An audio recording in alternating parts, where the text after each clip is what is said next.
So, guys, I do want to talk about AEW, and the first thing that I want to talk about is Daniel Garcia versus MJF. And the big thing that I want to say is that Daddy Magic, I believe that's the guy who's friends with who's friends with Daniel Garcia. He just did a hell of a video, and he looks a lot like Joaquin Phoenix. And my hope is that I really, really pray that they actually have a match between him and MJF, but that should happen at Blood and Guts. Really, like I think that that would be a good opener match. And as I said, that should go in a way where you have Daniel Garcia off for a couple of weeks, and then he comes back at Blood and Guts, and then he kind of sets up him and MJF in a match at Wembley Stadium. And I would say that if you want to do a hardcore match, have them do their match, and that be that. Really, don't have if you're gonna do Adam Page versus Swerve, do not do something like make that a Texas death match or anything like that, really, unless it's going in that direction, really. But I would hope that they have to be careful with Wembley Stadium, not to make it, like GCW or something like that, because you don't want it to be like bloody and violent. Because then there may be a lot of families that may be like, okay, that's a little too much. But just to get off on that tangent, I really think that, they have to do something to make Daddy Magic a bigger deal as well, really, because he's actually friends.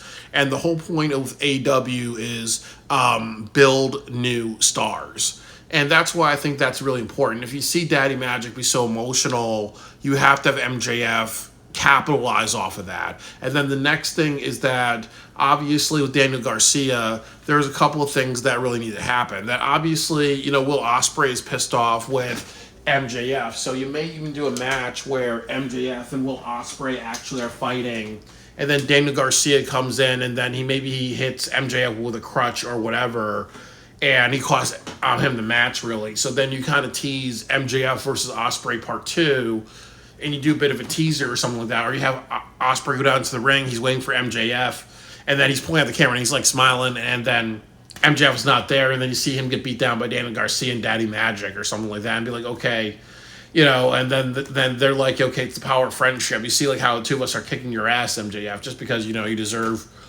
This is something that you'll never have, really, which is a friend, because you're a jerk.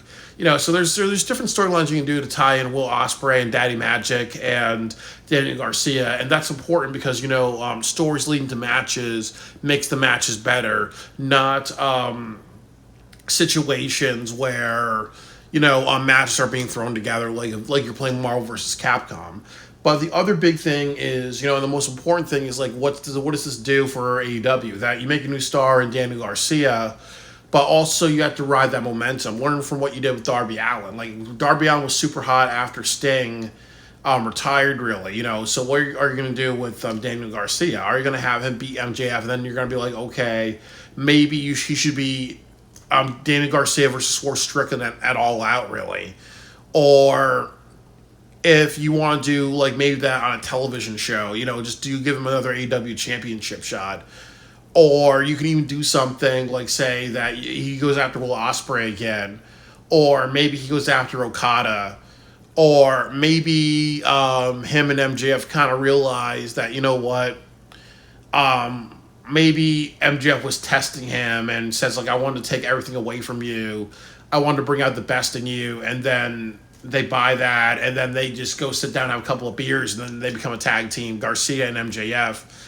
And then ultimately, you don't do anything. You don't do any type of a breakup, really. They just, when they lose the titles, they shake hands and go their own ways, and that's how you end it. You don't do something where MJF screws him or Daniel Garcia screws him, because then you're repeating a betrayal storyline, which they're both involved in.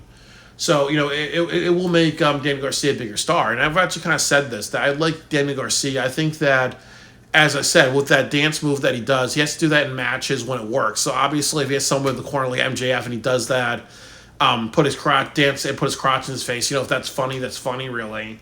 But if it doesn't work, it doesn't work, really. But with Daniel Garcia, I think I see an underdog wrestler. I see a wrestler that really just, has a sense of, I belong here. I take this seriously. I am a smaller guy, really, but maybe he doesn't have the same privilege as a Hook does, as a Brian Pillman Jr. does. He doesn't really have people looking out for him. the same way, really. So he really has to earn things the hard way. And then also you can do something like have MJF actually beat him, and then maybe have a repeat match at All Out or something like that. You can also do something where, he struggles a little bit more than other people. Again, if Brian Cage beat down Hook, what's going to happen? Or Jericho beat down Hook, what's going to happen? The next match they have, Jericho's going to lose to Hook.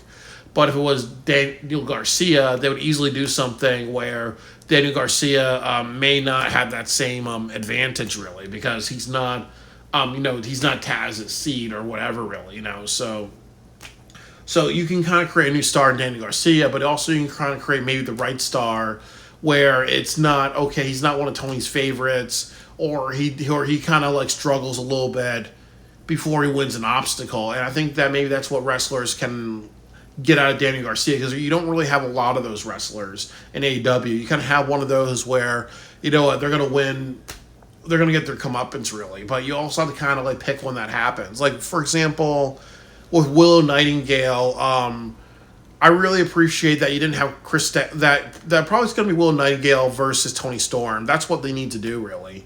But they can't do something like have Chris Statlander screw over Willow Nightingale, because then people are going to be like, okay, we've seen Statlander and Willow Nightingale. So in that situation, Willow Nightingale needs to win and have a match with Tony Storm.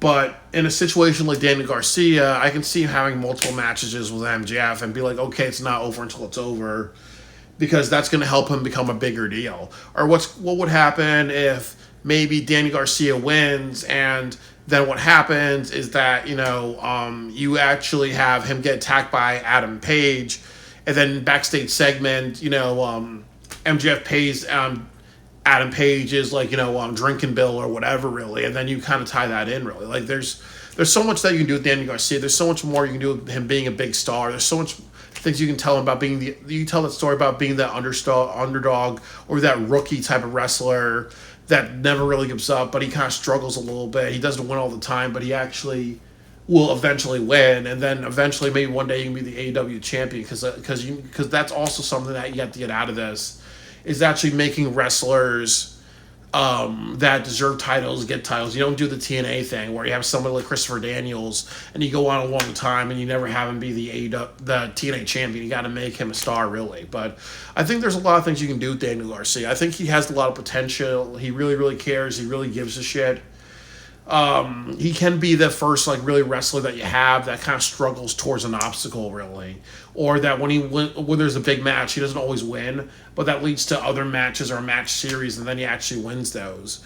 But definitely, I also think that I would hope that he would win a title eventually, just so you're not in a situation where, he's like in AEW, where he's like a TNA wrestler, losing to a WWE wrestler, because you saw how that was in TNA wrestling.